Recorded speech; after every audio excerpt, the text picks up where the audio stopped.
السلام علیکم ناظرین، میں محمد اسلم حسین سیاست کی خبروں میں آپ سب کا استقبال کرتا ہوں۔ آج 19 سپٹمبر 2023 ہے۔ اسلامک تاریخ کے حساب سے 3 ربیع الاول 1445 ہجری ہے۔ پیش ہے آج کی کچھ اہم خبریں۔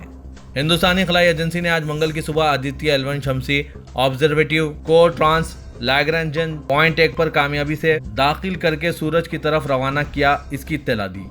انڈین اسپیس ریسرچ آرگنائزیشن ایسرو کے مطابق آدتیہ ایل1 ملک کی خلائی بنیاد پر شمسی آبزرویٹو کو آج منگل کی الگ صبح ٹرانس لیگرانجن پوائنٹ 1 پر داخل کیا۔ ایسرو نے کہا کہ خلائی جہاز اب ایک رفتار پر ہے جو اسے سورج ارتھ ایل1 پوائنٹ پر لے جائے گا۔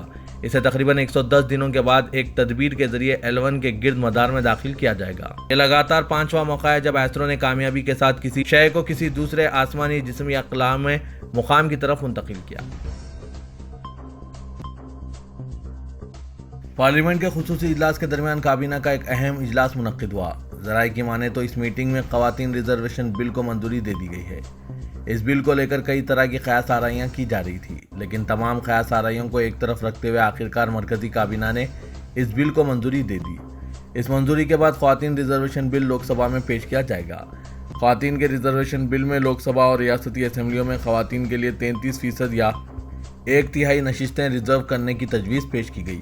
اس بل میں 33% کوٹے کے اندر SC/ST اور اینگلو انڈینز کے لیے ریزرویشن کی بھی تجویز ہے۔ بل میں تجویز کیا گیا ہے کہ ہر عام انتخابات کے بعد مخصوص نشستیں تبدیل کی جائیں۔ مخصوص نشستیں کسی ریاست یا مرکز کے زیر انتظام علاقے میں مختلف حلقوں سے گردش کے ذریعے الاٹ کی جا سکتی ہے۔ اس ترمیمی ایکٹ کے نفاذ کے 15 سال بعد خواتین کے لیے نشستوں کا تحفظ ختم ہو جائے گا۔ اسمبلی الیکشن کے لیے حالانکہ ابھی تک تاریخوں کا اعلان نہیں ہوا ہے، لیکن راجستھان، چھتیس گڑھ اور تلنگانہ کے ساتھ ہی مدھیہ پردیش میں بھی سیاسی سرگرمیاں اپنے شباب پر ہیں۔ اس دوران مدھیہ پردیش BJP میں ایک طرح سے بھگدڑ مچی ہوئی ہے، جس کی وجہ سے زعفرانی پارٹی پریشان ہے۔ ایک بار پھر 2 لیڈروں نے پارٹی کی بنیادی رکنیت سے استعفیٰ دے دیا ہے۔ ان دونوں کا تعلق جیوترادتیہ سندھیا گروپ سے تھا۔ خیال کیا جا رہا ہے کہ یہ دونوں 23 سپٹمبر کو کانگریس پارٹی میں شمولیت اختیار کریں گے۔ انتخابات سے پہلے اسے BJP کے لیے ایک بڑا جھٹکا مانا جا رہا ہے۔ اندور سے تعلق رکھنے والے BJP لیڈر دنیش ملہار اور پرمود ٹنڈن نے اپنی بنیادی رکنیت سے استعفیٰ دے دیا ہے۔ یہ دونوں ہی چند ماہ قبل کانگریس چھوڑ کر BJP میں شامل ہوئے تھے۔ ان میں سے پرمود ٹنڈن کو جیوترادتیہ سندھیا کا کٹر حامی سمجھا جاتا ہے، جبکہ دنیش ملہار کا تعلق بھی اسی خیمے سے ہے۔ یہی سبب ہے کہ اسے استعفے کو نہ صرف BJP کے لیے بلکہ سندھیا کے لیے پریشانی کا سبب سمجھا جا رہا ہے۔ All India Muslim personal law board نے فیصلہ کیا ہے کہ اصلاح معاشرے کی تحریک کے ذریعے پورے ملک میں وراثت کی تقسیم میں خواتین کے حصے کو یقینی بنانے کے لیے ایک منظم تحریک چلائی جائے گی۔ یہ فیصلہ all India Muslim personal law board کی مجلس عاملہ کی ایک اہم نشست میں کیا گیا۔ بورڈ کی مجلس عاملہ کی میٹنگ میں کئی شرکاء کا یہ احساس سامنے آیا ہے کہ قانون شریعت میں باپ کی وراثت میں بیٹی کو ایک متعین حصہ دیا گیا ہے۔ اس کے باوجود بہت سارے معاملوں میں بہنوں اور بیٹیوں کو یہ حصہ نہیں مل پاتا۔ اسی طرح بیٹے کی جائیداد سے ماں کو اور شوہر کی جائیداد سے اس کی بیوہ کو محروم رکھا جاتا ہے۔ بورڈ نے فیصلہ کیا ہے کہ وہ وراثت میں خواتین کے حصے کو یقینی بنانے کے لیے ملک گیر تحریک چلائے گا۔ بورڈ کے ترجمان ڈاکٹر سید قاسم رسول الیاس نے عاملہ کے فیصلے پر روشنی ڈالتے ہوئے بتایا کہ بورڈ کی اس میٹنگ میں یہ بات سامنے آئی ہے کہ ملک میں خواتین کو متعدد قسم کے سماجی اور آئلی مسائل کا سامنا ہے۔ مثلاً جہیز کی لعنت، تاخیر سے شادی کا مسئلہ، ان کی عفت و عصمت پر ہونے والے حملے، ملازمتوں کے دوران ان کا استحصال، ان پر ہونے والے گھریلو تشدد وغیرہ۔ ان باتوں کا بورڈ نے سختی سے نوٹس لیا اور طے کیا کہ بورڈ کی اصلاح معاشرہ تحریک کے ذریعے ترجیحی طور پر ان چیزوں کی اصلاح پر خصوصی توجہ دی جائے گی۔ اس سلسلے میں پورے ملک کو 3 حصوں میں تقسیم کر کے 3 سیکریٹریز مولانا سید احمد فیصل رحمانی، مولانا محمد عمرین محفوظ رحمانی اور مولانا یاسین علی عثمانی بدایونی کو اس کا ذمہ دار بنایا گیا ہے۔ اس کے علاوہ اس پورے کام کا منصوبہ اور نقشہ ترتیب دینے کے لیے ایک کمیٹی بنائی گئی ہے۔ ناظرین، وراثت کی تقسیم میں خواتین کے حصے پر آپ کی کیا رائے ہے؟ کمنٹ کے ذریعے ضرور بتائیے گا۔ کانگریس کی قیادت میں قائم انڈیا اتحاد سے پریشان BJP نے NDA کے نام پر بھانومتی کا کنبہ جوڑتے ہوئے 36 پارٹیوں کو متحد کرنے کی کوشش کی تھی، لیکن اب اس میں انتشار نظر آنے لگا ہے۔ آندھرا پردیش میں پون کلیان کی جنا سینا پارٹی کے بعد اب تمل ناڈو کی اہم سیاسی جماعت آل انڈیا انا DMK نے بھی خود کو الگ کر لیا ہے۔ انا DMK کے لیڈر